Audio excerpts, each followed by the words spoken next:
tuyingiddewo ku lunaku lwa Valentine mu programu ddala ekituufu kyeki mutukubira tooki mu mpapula z'amawulire n'ebintu ebirala byonna biba biguddewo mu ggwanga nga bulijjo amanya ndi Kanyike Henry Mayanja mutabani w'abataliiwo ababiri bawa abakyala abeddira engo era mwanyina w'abalungi ennyo abeddira emmamba muzeeyi ABS ekuumuza ebirowoozo nga mulundi guno ndine munnange yennyini nno gwe mumanyi bulijjo munnamawulire yaganda omuyita omukukunavu omukuukutivu amannya ge ye yaniba kaza amanya Kwezi Robinson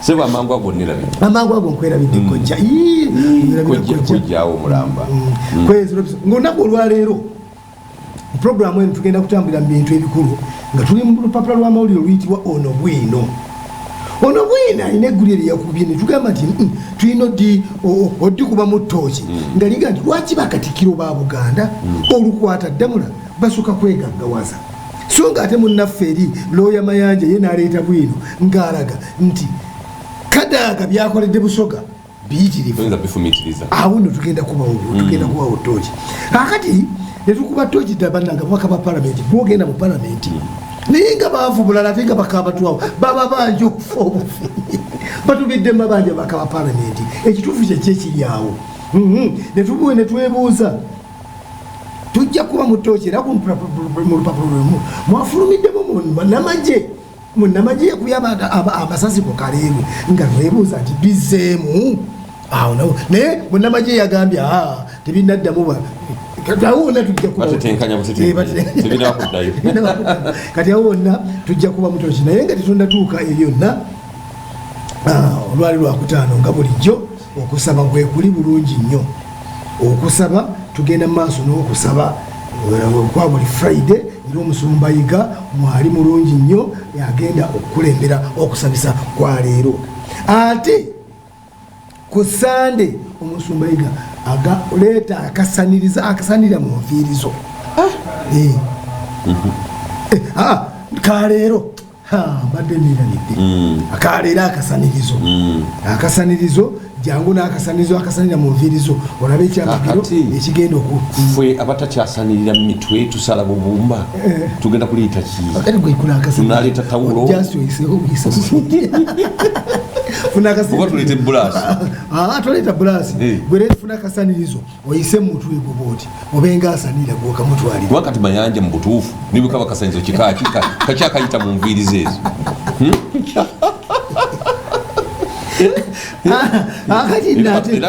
alabika Musumba yatumye bakyala fe abaami yatubodde mulimu abaami abalinga baluswata abaami abamu balinga luswata asanirira mirundi viriza luswata tukaseera ayisamu bulasi naye kale abaana aleeta okusanizo ne bulasi mwenna muleete baleete kakati ate nga 28 omusumba Jengo lwagabe emiti ng'ate 29 omusumba Yiga agabe empeta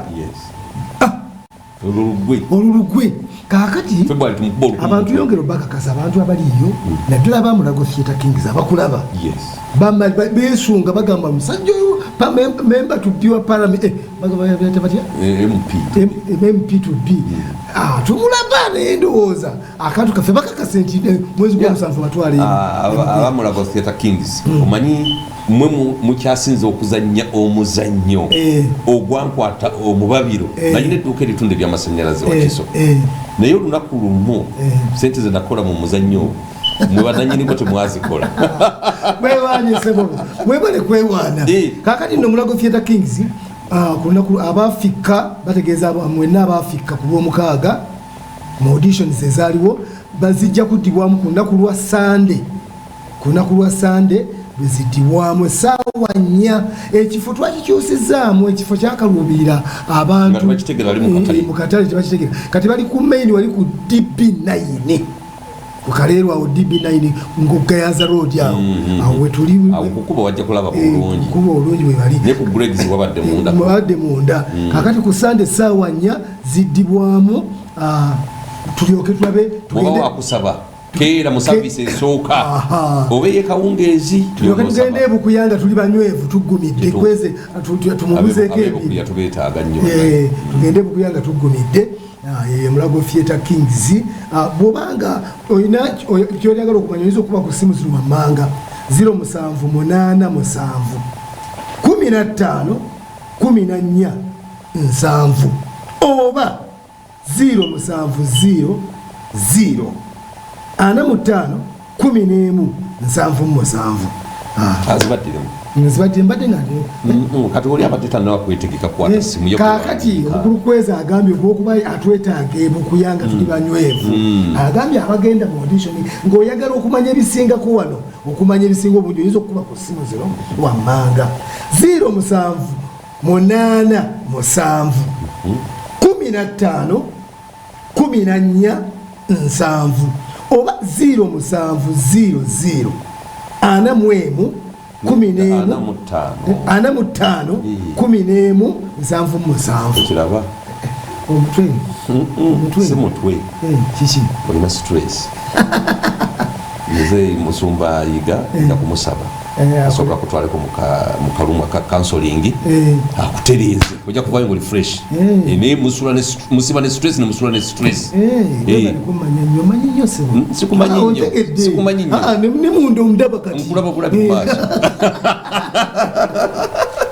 kati ate bo aba Tigro abasangibwa Bulenga nabo beetaaga abazannyi kakati abo ekisingako obunekulu kuba Tigros ojja kuba ku ssimu eno eri 0755 04 58 84 abamukoba ba saluni ku Kaleerwe mbatumiddeko nnyo netu mulimu tubagukoze omulimu bajja kukola mbalina okukola nkyalwansonga bakitegeere nti ndala ekituufu kye kyabeerawo lwakutaano ku lwokuna mukoba ba saluni bagamba balina ku lwokuna mukoba ba saluni ku lwokuna olina okusala amagezi gonna n'okubira omukulu Mayanja tinga sinnakulaba gwe kenyini muteeke ku pressure ajje wano ng'ayogera ekintu ekyo ng'ekintu kyekimu ekyo kyenyini amanyo bwe gaba gakaddiwa ate tukole fundraising amanyo gadde bupya oba tugule smootha bikiki ebyo tuteekemu ebipya kendaddemu okusanga ng'oli wano booti tojja mutumira mukoba basaloni ite bulungi ate kwali akulaba kutwagamba kituufu naye kwezi kyayogera kituufu juzi nali ngenda mu kyalo eyo Bukuya ne omupiira gw'emmotoka yange ne gugwamu omukka nengenda petrol station bagiyita Starbucks ebuswa Bulongo nengamba omwami nti njagala kunnongoseza mupiira gwange naye ndagenda omutuukako nga talina sipaana spana talina jeeke talina kiraka talina kyalina nanga nti nze muzeeyi nti nze gojja nabyo ne muga nti oli mulalu omulwadde yagenda neddagala mu ddwaliro lyatamanyigyanajjanjabisa muzibu nnyo kakati gwe otutte emmotoka mu garage ogende ne sipaana nekiraka kyonoosibisa na buli kimu kati yakole ki agende yewoleraoni aŋŋamba kati akole ki ateekeko buteesi yateekeko buteesi afune sente kati mukuba bazisaloni bwe mbadde ŋŋamba Musa atunda obumonde Musa omutunzi w'obumonde ku Kaleerwe awo naawe nkutumiddeko nnyo ogatteko Salongo Bode batumiddeko nnyo kakati ndowooza tugende mu maaso ekituufu kyeki lwaki bakatikkiro ba Buganda olukwata Damula basooka kwegaggawaza ebyo nno biri mu lupapula lwa Bwino ku peegi ey'12 Bwino eyafulumye ku lwokubiri wa wiiki eno si mukadde eyafulumye agamba nti Damula gwe mukko kabaka gwakwasa Katikkiro okumulamulirako Obuganda. Omukulu Mayanja agamba nti bakatikkiro ba Buganda bazze bakozesa obuyinza buno okwegaggawaza era ng'enkola eno yatandika ku Sir Apollo Kaggwa eyalamula ku mulembe gwa Ssekabaka Daudi Chwa II eyali omwana omuto. Mayanja ng'ono looya era Maisamu Mayanja looya looya nga wa Kampala Associated Advocates emu ku kampuni z'abapuliidwa ezettutumu mu ggwanga asomye ebyafaayo bingi naddala bikwata ku ttaka ye looya wa Jeno Kale Kayihura Naggaga Sudi Lupuleria era abadde awolereza ne Pulezidenti Museveni. Mayanja agamba bw'ati okumanya bakatikkira abasinga emmengo banoonya byanfuna abamu batuuka n'okulowooza nti be basinga beena amagezi nti be balina okumutegeerera. Enkola enneeno yatandika ku Saapulo Kaggwa eyalamula okufa ku Ssekabaka Mwanga owookubiri ne Chwa owookubiri olw'okwagala ebyenfuna bakatikkiro beeyita bakabaka ab'ebweru. Ngende maaso ekigambo ekyo kinene nnyo. Olw'okwagala ebyenfuna bakatikkiro batuuka okweyita bakabaka ab'ebweru n'okwewa amaanyi okusalawo ku buli nsonga mu Buganda, era ng'engombe eno yatandika ku Saapulo Kaggwa eyali ayagala okubba obwakabaka yewaŋŋamye ku Namulondo ng'omukopi Napoleon Bonaparte eyafuuka kabaka mu Bafalansa nga taliimu kasaayi ka kirangira konna. Neewuunya ne lwaki Katikkiro aliko kati yeeyita kabaka w'ebweru kubanga yali ngombo ya kulya nakulisawo kabaka Chwa eyali omuto. Mayanja ayongedde n'agamba nti abazungu bakozesa Saapulo Kaggwa okuwaŋŋangusa kabaka Mwanga owookubiri. Kino kyava ku Mwanga okugwa mu lukwe olwali lukiddwa abazungu okumujja ku Namulondo bawaŋŋamyeko Kaggwa. Mwanga olwakimanya n'abumbisa amaato ag'ebbumba. Yali muwange yabumba Mayanja totuubya ani yawumbisa amaato ag'ebbumba? Si Kayemba agatta Kayemba. Kayemba isi yalinnya amaato g'ebbumba ne bayimba ne Kayemba n'atabulirwa walisabalawo gw'ebbumba. Tugende mu maaso kale katugende bino bya Mayanja si byaffe nga ABS TV. Yalagira abajasi be bonna abali olwakimanye n'abumbisa amaato ag'ebbumba. Yalagira abajasi be bonna abali mu lukwe lwakaggwa okukozesa amaato okuva e Munyonyo ku mazzi. Kaggwa yagaana abajasi abo okukozesa amaato ago. Kiyinza okuba ekituufu babadde bali kubanga yali ayagala ndowooza bafiire mu mazzi. Olutalo lwabalokawo nga bazungu bawagirwa Kaggwa. Mwanga n'awaŋŋangukira e Buddu yava okugenda e Bunyoro ewa kabaka Kabaleega bwe yayitanga kitaawe. Kaggwa yapangirira ng'ebintu bingi Kaggwa yapangirira ebintu bingi omwali n'okubba ettaka lya Buganda mu ndagaano ya 1900. Kaggwa yalagira mu ndagaano eno Katikkiro Kaggwa yateesa n'abazungu ku lwakabaka yali omuto naye wa mayiro z'ettaka 124 olwo kabaka n'amuwa 11 zokka. Kaggwa era yalagira obwakatikkiro buweebwe mayiro za ofiisi nga looza nazo ajja kuzeddiza nga ye kyokka abazungu ne bazimusuuza. Olw'omugabo gw'ettaka omunene Kaggwa gwe yatwala yafuuka Omuganda asinga obukagga mu nsi yonna mu kiseera ekyo. Wabula byonna tebyali birungi wakati wa Kaggwa n'abazungu. Abazungu Kaggwa balinga baagala kumukozesa kuwamba bitundu bya Buganda ebirala bya Uganda ebirala.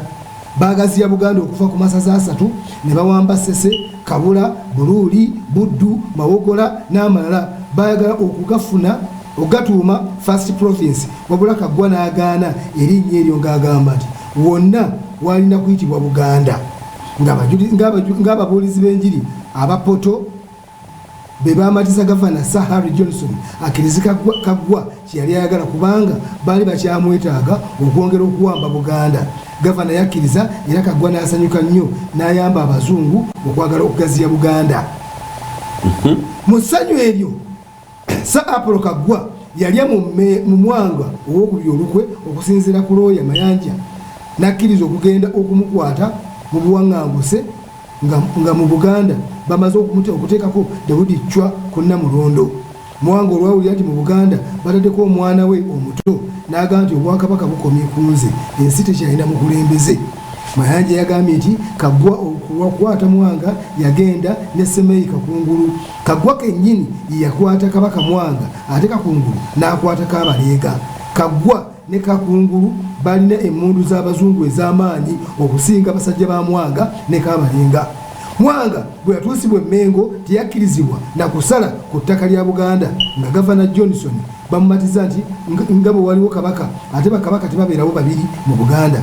Ekyaddira wali kubavuga mu mmotoka kubatwala Bunnambiro mu buwaŋŋanguse mu kizinga by'Essere oba Sessions. Mayanja agamba nti Kaggwa yayanguyirwa okozesa Abaganda okulwanyisa Kabaka Mwanga kubanga mu kiseera ekyo waliwo eddiini ng'abantu bangi tebakyakkiriza mu lubaale na byabuwangwa. Abazungu okuteeka Chwa ku Namulondo basooka kuperereza Kaggwa akkirize okubeera Kabaka wa Buganda. Kabaka wa Buganda nakitya ng'Abaganda bawanda muliro nga baga tebayinza kukkiriza mukopi kuwaŋŋama ku Namulondo. Ekyamusikiza ebyokumusikiza mutabani we Chwa owokubiri Mwanga we yayogera ebigambo nti ensi esigadde njereere temukyali mukulembeze. Kaggwa yateesa ne Kakungulu agende mu Budaama ayongere okufuna ettaka n'obwakabaka obwe yasigale mu Buganda nga kumpi ye Kabaka. Kati yakwasindika Kakungulu yamuga tugende mu Budaama. Yes, kale wewange bagabana olw'ensi. Kakati Lawyer Mayanja era yagambye nti okulya olukwe mu Kabaka tekwakoma ku Mwanga owokubiri. Waliwo ne WW Kalema eyali amuse Kabaka Muteesa owokubiri olukwe. Mu kiseera ekyo Muteesa yali pulezidenti wa Uganda bwe yafunamu obutakkanya ne Obote n'asalawo okole pulaani emujjawo obwa Ssaabaminisita butwalibwe Omunyankole Grace Stewart Katebalirwe Ibingira naye eyali omuwagizi wa UPC. Pulaani eno Muteesa yali agitiddemu Kalema nayo obwa Ssaabaminisita yali abwagala. Muteesa owokubiri yagamba Kalema tekigenda kubeera kirungi kubeera nga ye Omuganda ye pulezidenti wa Uganda ne Ssaabaminisita n'abeera Muganda. Kalema yazimba omutima n'afuluma mu lukiiko. Kalema yakubira Obote essimu.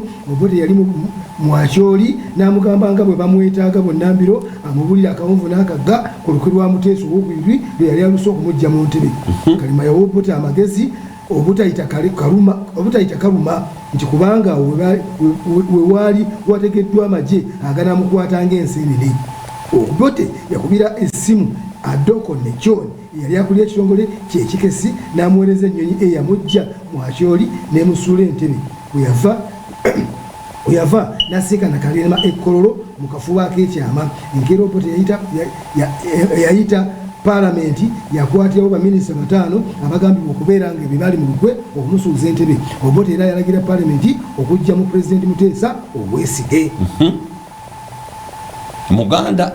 Omuganda yakozesebwa okulya mu Kabaka we olukwe. Wano Mayanja we yagambidde nti okutereeza ensobi ezikolebwa abakulembeze mu Buganda basaana balabire ku Sipiika Rebecca Kadaga.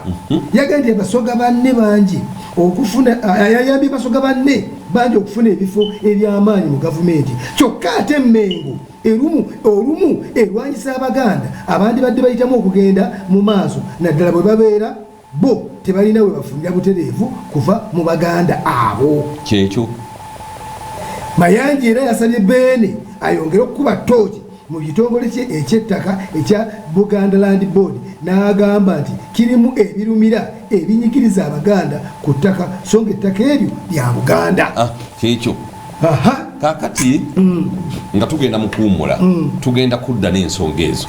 Ekisooka tugenda okwogera ku nkwe z'Abaganda naddala abakulembeze Abaganda abalina enkwe ng'ate enkwe ezo bazirya mu bakulembeze ba Buganda ab'ennono. Ekyokubiri tugenda kukomawo n'ekya Buganda Land Board okuba ng'enyigiriza nnyo abantu ekiyinza okuviirako Abaganda okwekyawa okukakkana nga beekugunze.